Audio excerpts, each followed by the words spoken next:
평안하십니까? 오늘 고린도전서 15장 말씀을 우리가 같이 계속 묵상을 하겠는데요. 오늘 말씀을 시작하면서 여러분들에게 영상 한 편을 보여드리고 말씀을 이어가도록 하겠습니다. 짧은 영상인데 보시면서 정말 짧은 영상입니다. 어떤 내용인지 보시겠습니다. 출생부터 죽음까지. 저 영상의 제목은 인생은 짧다. 실감 나시나요? 우리의 인생이라는 것이 저렇게 놓고 보니까 엄마의 뱃속에서 나와가지고 곧바로 관으로 들어가는 것 같습니다.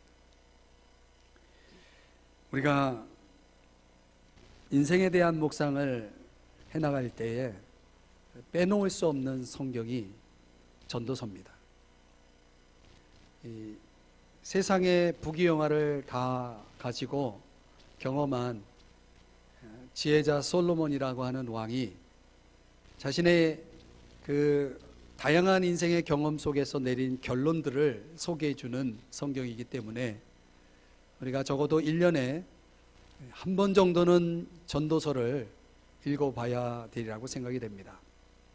거기 전도서 3장 11절의 말씀에 보면 하나님이 모든 걸 때를 따라 지으셨다라고 말씀을 하고 있고, 그리고 인간에게는 영원을 사모하는 마음을 주셨다, 이렇게 말씀을 하고 있습니다. 하나님이 행하시는 시작과 끝을 인간은 측량할 수 없도록 하나님이 우리 인생을 그렇게 디자인하셨다라고 말씀을 하고 있습니다. 그러니까 결국은 우리는 아무것도 모르고 사는 거예요. 우리 시작과 끝, 태어나서 우리가 어느 정도의 인생의 길이를 살아가게 될 것인지에 대한 예측은 그분의 권한 속에 있는 것이죠. 사람이 오래 살고 싶은 욕망은 있는데 그게 내 마음대로 되나요? 그렇게 되지 않는 것이죠. 그렇게 놓고 봤을 때 전도서 3장에서 또 이런 말씀을 하고 있어요. 하나님이 우리 사람들이 먹고 마시는 것, 또 수고함으로 누리는 것이 하나님의 선물이라는 사실을 알았다, 이렇게 말씀을 하고 있습니다. 전도서 3장 13절에서 그런 말씀을 하고 있어요. 그러니까 시작과 끝이라고 하는 인생의 이 길이를 쫙 펼쳐놓고 그 과정 속에 있는 그 삶이라고 하는 것은 한마디로 하나님의 선물이라는 거죠. 그래서 우리가 그런 하나님의 선물된 인생을 깨달을 때에, 그래서 전도서 3장 14절에서는 이렇게 하나님이 우리 인생을 만들어 놓으신 목적이 뭐냐면, 이유가 뭐냐면 하나님을 경외하게 하려고, 하나님을 경외하도록 만드신 하나님의 이런 계획이십니다. 인간은 한계가 있는 거죠. 가장 큰 한계는 죽음이죠. 그 한계 속에 살아가면서 저와 여러분은 하루하루를 우리는 하나님의 선물이라고 하는 관점에서 살아가고 있는 것이죠. 그래서 어떤 성도님이 늘 즐거워하길래 도대체 왜 이렇게 즐거우시냐고, 즐거움의 비결이 무엇이냐고 물었더니 감기를 달고 살면 된다고 얘기하더라고요. 이게 무슨 이야기냐, 왜 감기를 달고 살면 그렇게 즐거우냐라고 했더니 감기의 뜻이 감사하고 기뻐하는 거래요. 자기는 감기를 달고 다니기 때문에 그래서 늘 즐겁다는 거죠. 이 하나님의 선물인 우리의 인생을 우리가 그렇게 들여다보면 정말 감사하지 않을 것이 하나도 없죠. 그러니 얼마나 기뻐요. 여러분 기쁘십니까? 이걸 깨닫는 게 신앙이에요. 이런 걸 깨닫고 살아가는 것이 믿음이라고요. 그래서 우리가 하나님을 경외하며 살면서 끊임없이 우리는 이 짧은, 저렇게 영상처럼 순식간에 지나가는 출생부터 죽음까지에 이르는 이 짧은 인생이 전부가 아니고 우리 인생의 죽음 너머에 있는 영원한 삶이 펼쳐져 있다라고 하는 것, 한 번 죽는 것은 정해진 것이지만 그 운명을 극복하고 우리에게는 그 부활이라고 하는 신앙을 통해서 살게 될 영원한 생명이 있다라고 하는 사실을 우리 늘 잊지 말아야 한다는 사실입니다. 그랬을 때 오늘 우리가 그저 오래 살고 싶은 이 마음에서 그것을 넘어서서 영원히 살 것에 대한 이 소망과 기대와 믿음을 가지고 살아갈 때에 우리가 오늘 본문 속에서 그러면 우리는 어떻게 영원히 살게 될 것인가 라고 하는 이런 신학적인 질문이 나오는 거죠. 당시 고린도 교회 안에 이 부활에 대한 사실성을 의심하는 자들이 있었습니다.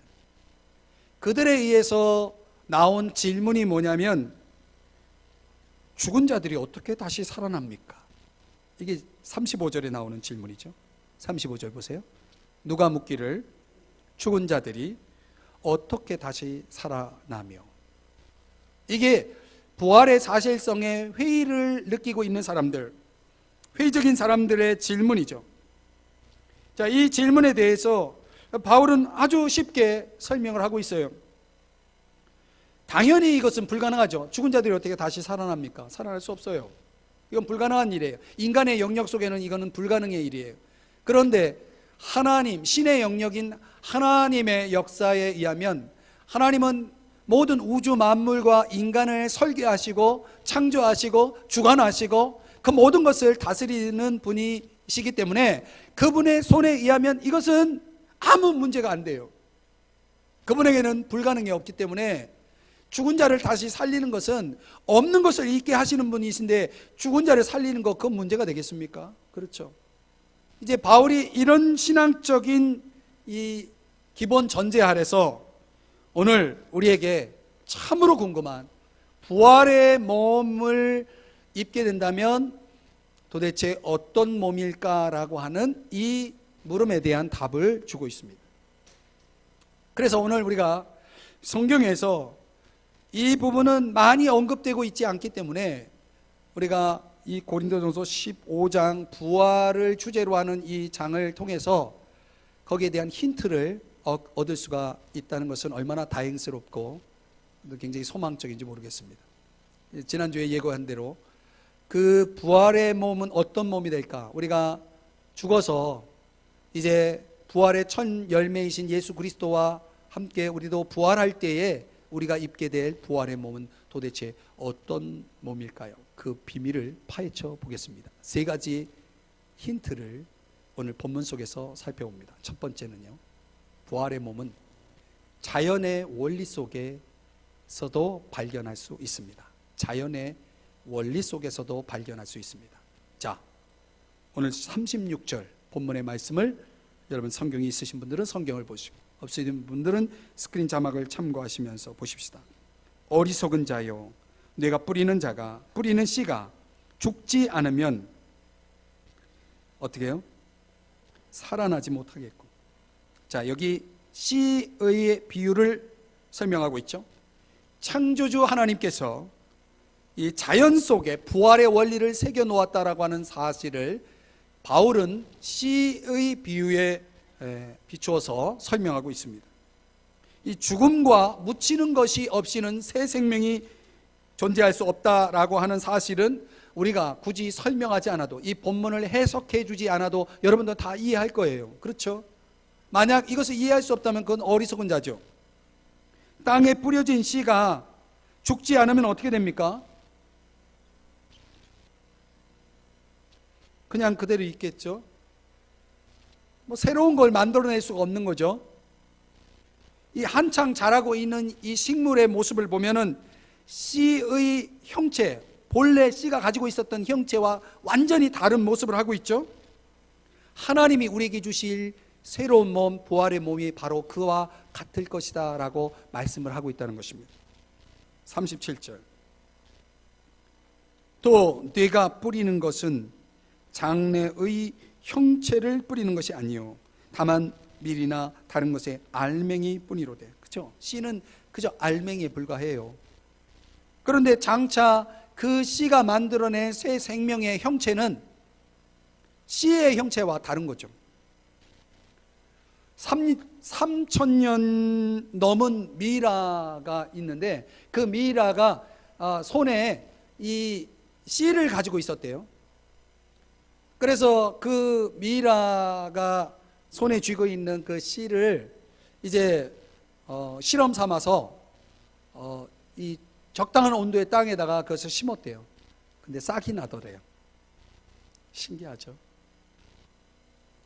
그러니까 씨라고 하는 이 형체가 가지고 있는 생명력, 이 씨의 생명력이 참 놀랍지 않습니까? 3,000년이나 지났음에도 불구하고 그 생명 여전히 가지고 있다는 것입니다. 근데 더 중요한 것은 그 씨가 싹을 내기 위해서는 땅에 심겨져서 어떻게 됩니까? 죽어야 되는 거예요.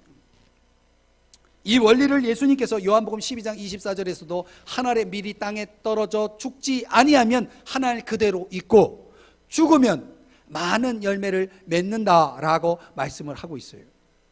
그런 예수님께서 새 생명을 얻기 위해서는 죽음을 경험해야 된다, 죽어야 한다라고 하는 사실을 보여주고 있는 사실이죠. 이 원리대로 우리 자신의 몸이 죽지 아니하면 우리는 새로운 몸을 얻을 수가 없다는 것입니다. 다시 말하면 이 땅에서 우리가 가지고 있는, 저와 여러분이 지금 가지고 있는 이 몸을 놓고 보면 이 몸이 죽어야 새로운 몸이 주어진다는 사실입니다. 이 새로운 몸은 도대체 어떤 몸일까 생각해 보면, 중요한 것은 예수님이 부활하신 후에, 예수님이 십자가에 죽으시고 부활하신 후에 제자들에게 나타나셨죠. 그때 제자들이 바로 알아보지 못해요. 누구시지? 하고 자세히 들여다보니까 그분이 바로 예수님이었다는 거죠. 예수님이 십자가에 죽기 직전의 모습과 그리고 3일 만에 부활하셔서 제자들에게 나타나셨던 그 예수님의 모습은 분명히 같은 분인데 형체가 변화가 있었다는 사실을 알 수 있습니다.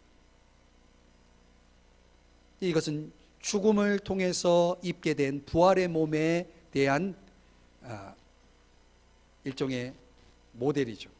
저희들에게 보여주시는 이런 몸을 입게 될 것이다 라고 보여주는 것입니다.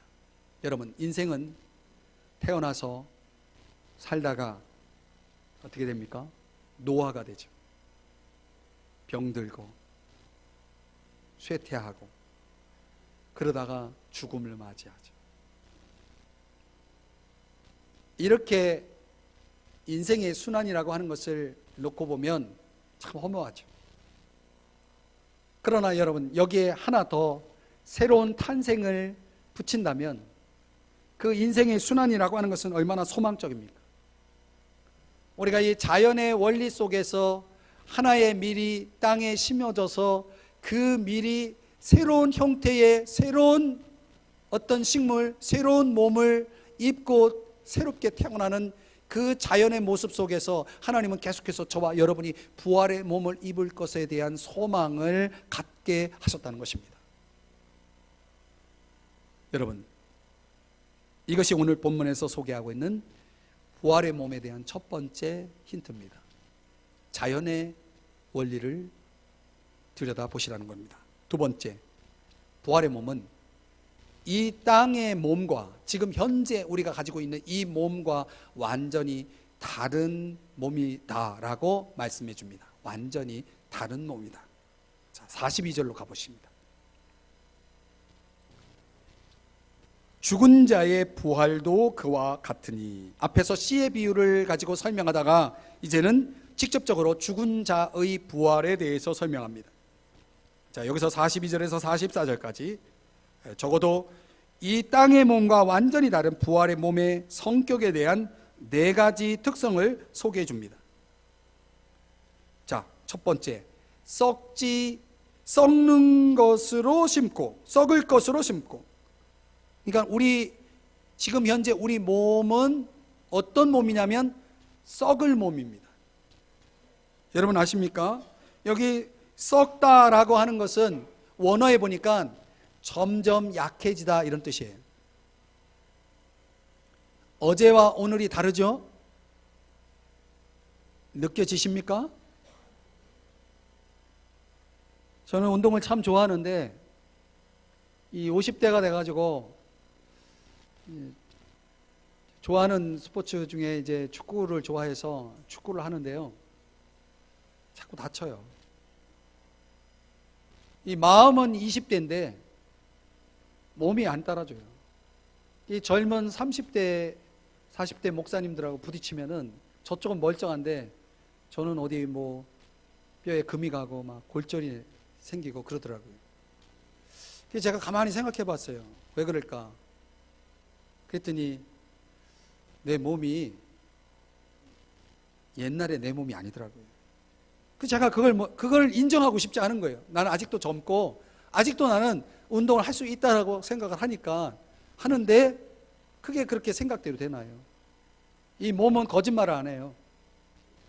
여러분 죄송하지만 여러분 중에 한두 개 정도는 평소에 복용하는 약이 있으신 분들 왜 그 불편하게 그렇게 병원에 다니고 약국에 다니면서 약을 드세요? 우리 몸이 점점 뭐 하고 있다는 거예요? 약해지고 있다라고 하는 것을 보여주는 것입니다. 그 썩을 몸이기 때문에 그래요. 이 몸은 궁극적으로는 완전히 썩어서 흙으로 돌아가는 그 질그릇과 같은 이 몸, 이 몸을 지금 우리가 가지고 있는 거예요. 그런데 여러분, 우리가 영원히 살 수 있는 이 몸이 아닌 이 몸으로 우리가 천국에 갈 수는 없어요. 그래서 하나님께서는 부활의 몸을 우리에게 주시는 거예요. 그 부활의 몸은 어떤 몸이냐면 썩지 아니할 것이다 라고 말했어요. 참 놀라운 비유인데요. 그러니까 썩는다는 것은 점점 약해지는 것이고 썩지 않는다는 것은 점점 강해진다는 의미겠죠. 반대 개념이니까. 부패의 역전입니다. 점점 약해지는 게 아니라 점점 활력과 능력이 증가하는 형태의 몸. 그래야 죽지 않을 거 아니에요. 그래야 영원히 살 거 아니에요. 그 몸을 입게 된다는 것입니다. 믿으십니까? 성경이 말씀하고 있는 거예요. 또 두 번째 특징이 뭐냐면 영광스러운 것이 될 것이다. 오늘 본문에서 욕된 것으로, 다르게 표현하면 추한 것을 심고 욕된 것을 심고 영광스러운 것으로 다시 살아난다, 이렇게 말씀하고 있어요. 그러니까 여기서 말하는 이 욕된 것, 이런 거는 아주 죽은 시신과 같은 비천한 몸을 의미하는 것입니다. 저는 이 목회자로서 이렇게 돌아가신 분의 시신을 볼 기회가 있는데 이 볼 때마다 참 살아생전의 모습과 이렇게 참 초라할 수가 있나요? 이렇게 비천할 수가 있나요? 이 인간의 몸이라는 것이 참 아무것도 아니구나. 이 화장을 해가지고 한 줌의 재가 되어서 나올 때는 더 허무해지더라고요. 이게 인간의 인생의 모습이었던가, 이렇게 생각해 보면 정말 아무것도 아니라는 걸 알 수가 있어요. 얼마나 비천한지 몰라요. 여러분, 그런 죽은 시신과 같은 모습의 이 몸이 아닌 아주 영광스러운 몸. 그래서 이 영광스러움이라는 단어를 원어에서 찾아보면은 이런 의미가 있어요. 주목할 만한 몸, 무게가 있는 몸, 위풍당당한 몸, 이런 의미가 있어요. 그리고 영광스러운 몸을 입었다라고 했을 때 그 위풍당당한 무게 있는 정말 그 위험 있는 그 모습이 부활의 몸이 가지고 있는 특성이라는 것입니다. 우리가 그런 몸으로 바뀌는 겁니다. 세 번째는 약한 것으로 심고 강한 것으로 다시 살아난다. 여러분, 당시 헬라 시대는 훈련으로 다듬어진 근육질적인 몸을 굉장히 존중하고 존경하고, 그리고 또 거기에 대해서 그런 몸을 추구하는 그런 시대, 그런 문화였다면, 여러분 오늘날에도 마찬가지죠. 이 소위 말하는 몸짱, 이 자신의 몸을 강하게 만들기 위해서 얼마나 운동을 많이 하고 또 좋은 것들을 많이 먹고 그렇습니까? 그런데 여러분, 그러나 그런 몸조차도 결국은 뭐예요? 오늘 성경은 약한 것이다 라고 말하고 있어요. 사람이 한순간이더라고요. 정말 건강했던 분이 그냥 한순간에 쓰러지시는 경우도 많이 보고, 뭐 주변에 여러분 다 아시잖아요, 그죠? 강한 것 같지만 인간은 강하지 않아요. 그리고 이 몸 자체가 강한 구조가 아니에요. 이 몸이라고 하는 것이, 그래서 성경이 질그릇이라고 하는 그런 표현을 쓰는 것이 아주 깨지기 쉬운 그런 형태를 가지고 있다라고 하는 차원에서 그렇습니다. 굉장히 무기력하고 약한 모습을 보여주고 있는 것입니다. 그런데 부활의 몸은 우리가 어떤 노력을 통해서, 훈련을 통해서 어떤 뭐 좋은 것을 먹어가지고 단련시켜서 얻는 그런 몸이 아니라 하나님의 능력에 의해서 주어진, 하나님의 성령의 능력에 의해서 주어진 몸이고, 그 몸은 하나님을 위해서 살아갈 수 있는 아주 효율적인 몸으로 바뀌어진다는 거예요. 상상이 되십니까?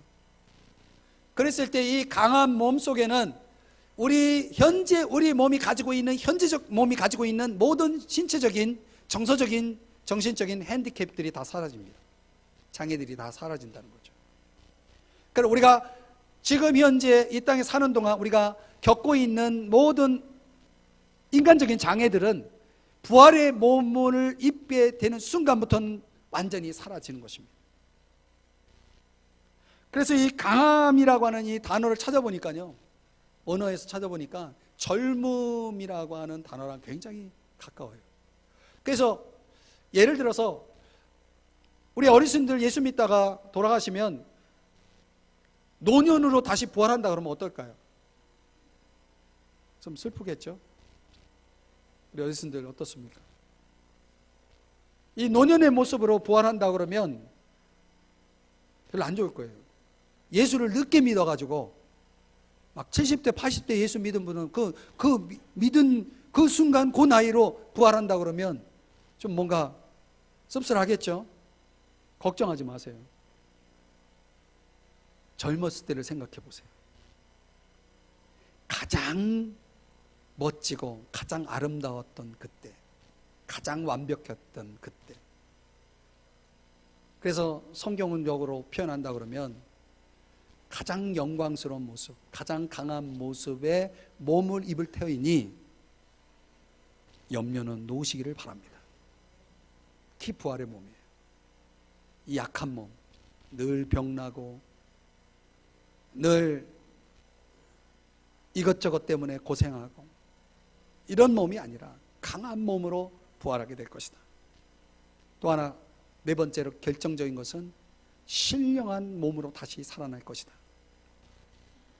영적 생활에 걸맞는 몸이 되는 거죠. 지금 현재 삶에 적합한 우리의 이 땅에서의 이 몸과 우리가 부활의 몸으로 입게 될 그 새로운 몸은 완전히 차원이 달라요. 그래서 이런 걸 좀 설명하려면 예수님이 부활하신 후에 제자들에게 나타나실 때 시공간을 자유롭게 초월해서 이동하시는 것을 볼 수가 있어요. 예수님은 문을 사용하지 않고 제자들에게 나타나시고 공간 이동을 하시거든요. 이게 신령한 몸입니다. 그러면서도 어떤 영적 몸이 아니라 어떤 영적인 상태의 그런 어떤 몸을 가장한 영적인 존재가 아니라는 것을 예수님이 제자들과 함께 식사를 나누는 장면들이 나오거든요. 그러니까 몸을 가지고 있다는 거예요. 식사를 한다는 건. 그러니까 이 몸이 있는데 그 몸이 지금의 이런 육적인 몸과 다른 차원의 신령한 몸이기 때문에 영원히 살 수 있는 영적 생활의 이 몸의 차원에서 저와 여러분이 이제 부활의 몸을 입게 되는 것입니다. 그래서 어떤 분들이 천국에 갔다 와가지고 말하기를 뭐 아파트가 몇 층짜리가 있는데 어쩌고 이렇게 간증하는 이야기들을 혹시 들으신 분들은 제가 볼 때는 신령한 몸을 입고 있는 사람이 아파트가 뭐가 필요하겠습니까? 지금 아파트에 사는 것도 힘든데 아파트에 살려고 천국 가시는 분은 지금 좋은 아파트에 사는 분이 천국 갈 이유가 뭐가 있겠습니까? 그렇죠? 그러니까 우리가 천국을 자꾸 물질적으로 들여다보고 물질적으로 그것을 설명하려고 하는 시도들은 성경이 말씀하고자 하는 바와 좀 다르고, 또 하나는 너무 세속화된 그런 표현들 속에서 본래의 천국을 너무나 이렇게 좁히는, 제한하는 그런 이야기라고 저는 생각을 합니다. 그래서 저는 성경이 말씀하고 있는 선 안에서 들여다볼 때 이 부활의 몸을 입고 천국에서 영원히 살게 될 몸이기 때문에 그 천국의 모습은 어떤 모습을 하고 있을까라고 하는 것을 성경 안에서 주어진 그 말씀 안에서만 상상하는 것이 좋다고 봅니다. 그 이상을 상상할 수 없어요. 중요한 것은 신령한 몸이라고 하는 차원에서 그 앞서 소개했던 것처럼 우리 인간이 가지고 있는 모든 아픔과 질병, 개인적인 어떤 인격과 개성, 이런 것들 속에서 불완전했던 것들이 이제는 완벽하게 갖추어진 아주 강하고 영광스럽고 신령하고 썩지 아니하는 점점 더 강화되는 그런 놀라운 몸으로 누가 보더라도 정말 보시기에 좋았더라 할 만한 그런 몸으로 부활할 것에 대해서 오늘 성경이 우리에게 약속해 주고 있는 것입니다. 적어도 우리의 상상, 인간이 상상할 수 있는 것을 뛰어넘을 것이라고 하는 것은 분명합니다. 우리가 상상을 할 수 없는 그런 수준의 몸을 입게 될 것이다 라고 하는 것입니다. 그래서 저도 오늘 본문 속의 표현대로 썩지 않고 영광스럽고 강하고 신령한 몸을 이 부활의 몸을 입을 것에 대한 믿음이 있다면, 그리고 그 소망이 있다면, 여러분 오늘 이 시간 여러분이 가지고 있는 모든 핸디캡들, 여러분이 겪고 있는 어떤 고난도 여러분 희망의 이유가 되리라고 믿습니다. 희망이 생기는 거죠. 왜? 이것이 끝이 아니니까.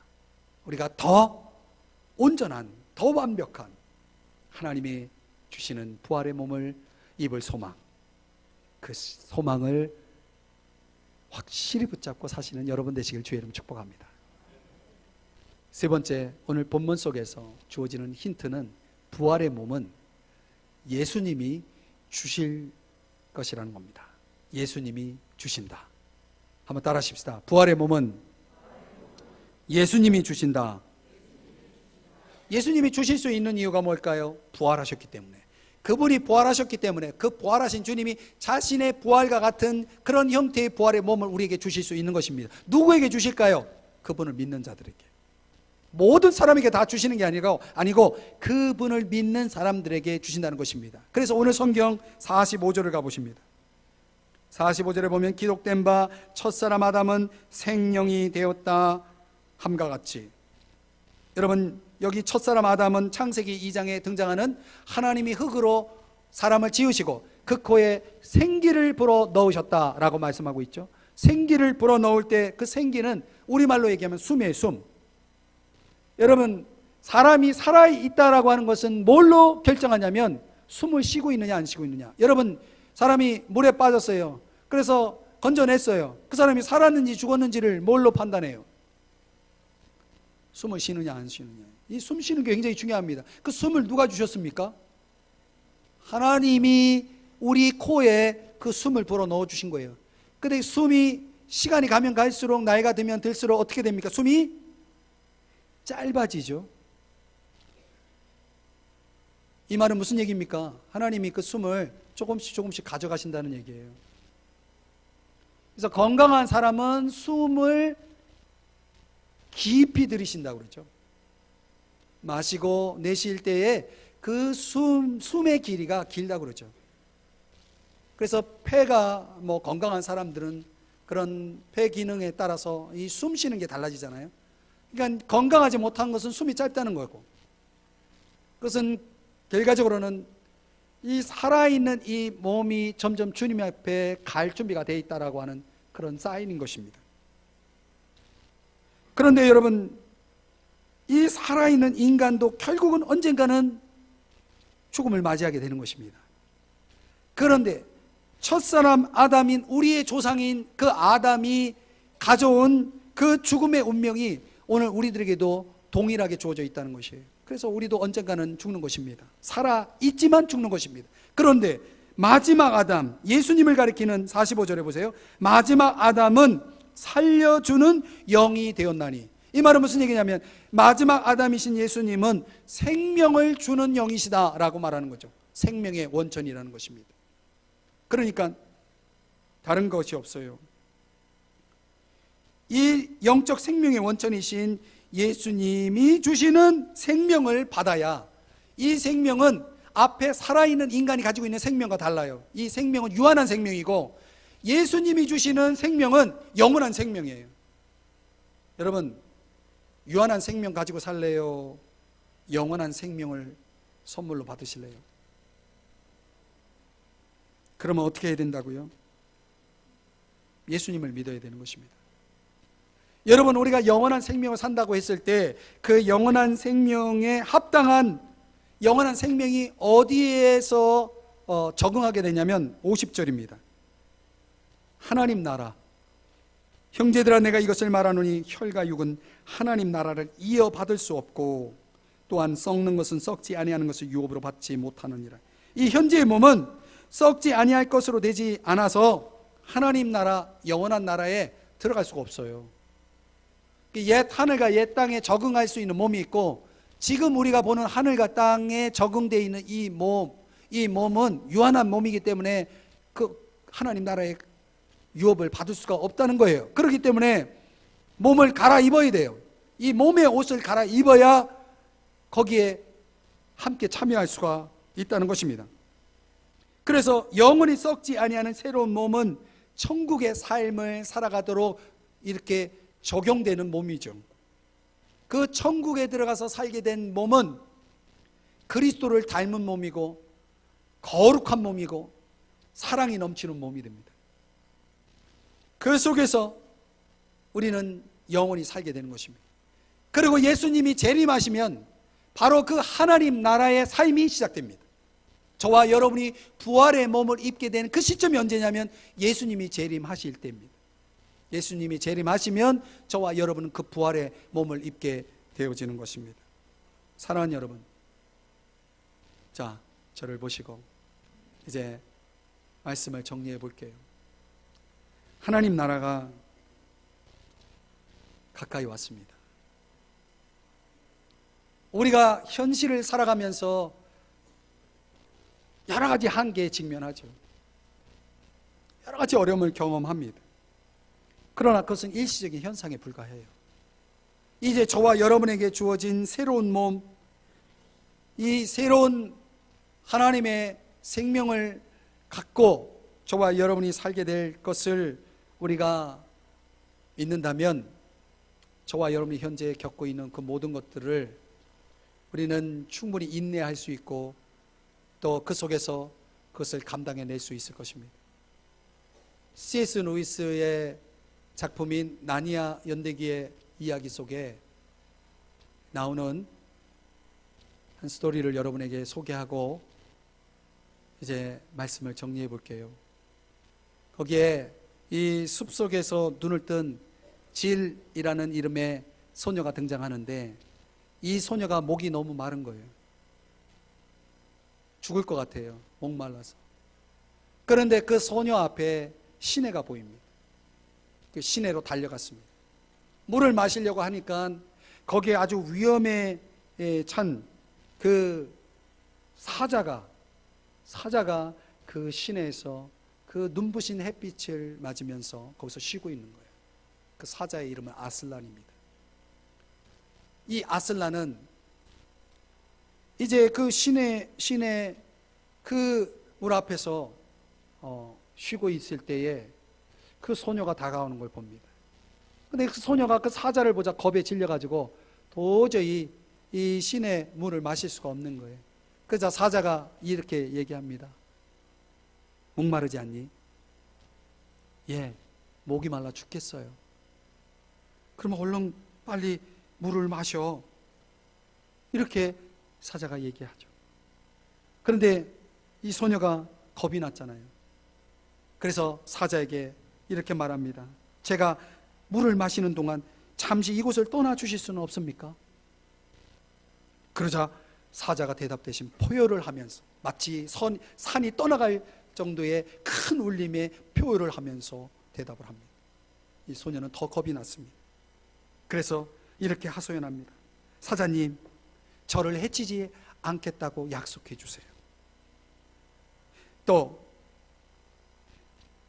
저 같은 소녀를 혹시 삼키지는 않겠죠? 당신은 저 같은 소녀도 삼키시나요? 이렇게 질문을 할 때 사자가 말합니다. 나는 소녀, 또 어른이 된 남자나 여자나 왕이나 도시나 나라나 다 삼킨다. 이렇게 말합니다. 그러자 소녀는 저는 그러면 너무 무서워서 당신 곁으로 갈 수가 없어요. 그러자 사자가 말합니다. 그러면 너는 목이 타서 죽을 거야. 그러니 소녀가 말합니다.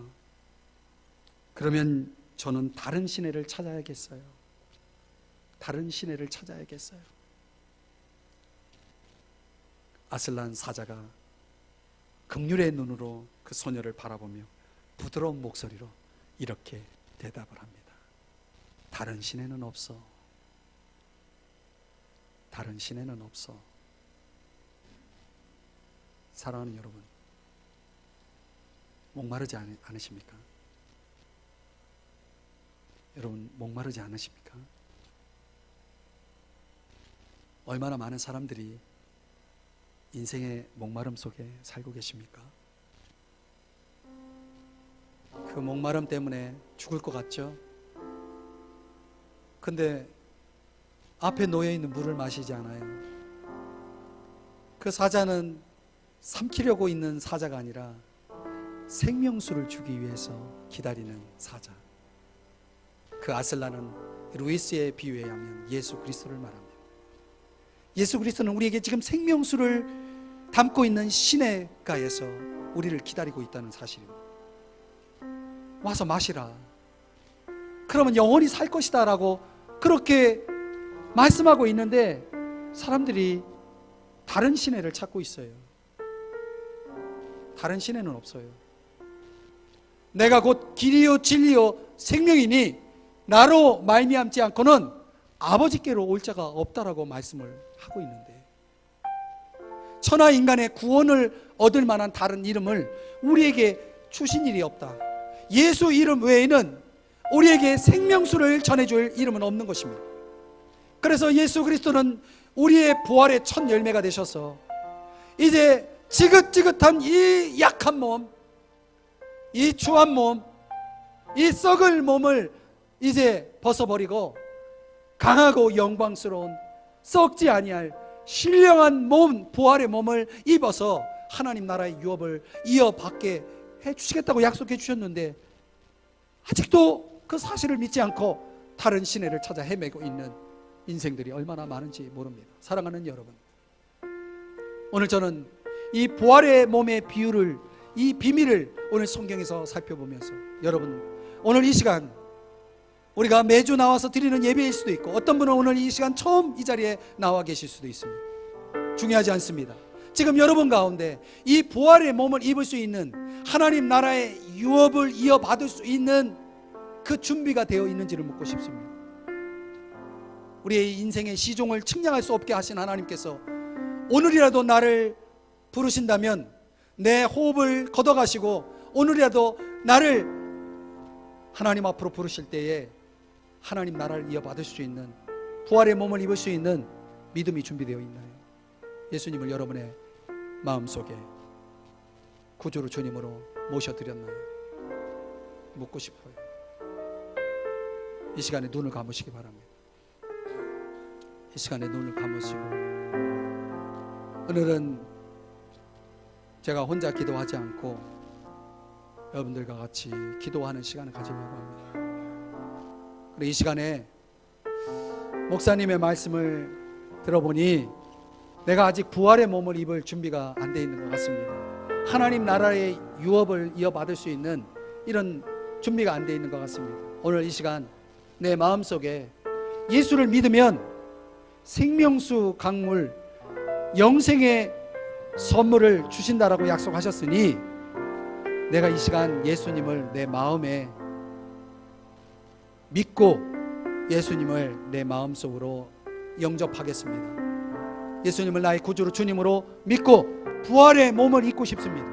하나님 나라의 유업을 받고 싶습니다 라고 하는 이런 마음의 깨달음과 소원이 생기신 분들은 조용히 두 손을 여러분 가슴에 모아 주셨으면 좋겠습니다.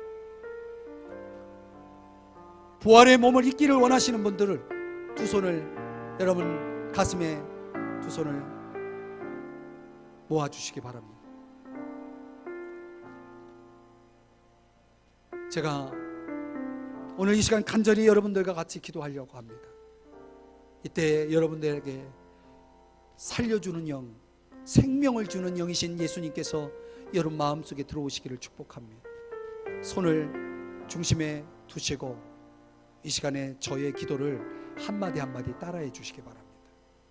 제가 기도할 때 한마디 한마디 이미 예수님을 믿고 있는 분들도 같이 기도해 주세요. 함께 기도하겠습니다. 저를 따라서 눈을 감으시고 손은 가슴에 대고 간절한 마음으로 함께 기도해 봅니다. 주 예수님, 저를 불쌍히 여겨 주시옵시오. 저는 죄인입니다. 이 시간 예수님을 저의 마음속에 모셔드리고 싶습니다. 예수님이 나의 죄를 위해 십자가에 죽으시고 3일 만에 부활하심을 믿습니다. 예수님 내 마음속에 들어오셔서 저의 구주가 되어 주십시오. 저의 주인이 되어 주십시오. 저의 삶을 인도해 주십시오. 저의 가정을 인도해 주십시오. 저의 자녀를 인도해 주십시오. 저의 미래를 인도해 주십시오. 예수님의 이름으로 기도합니다. 아멘. 제가 기도하겠습니다.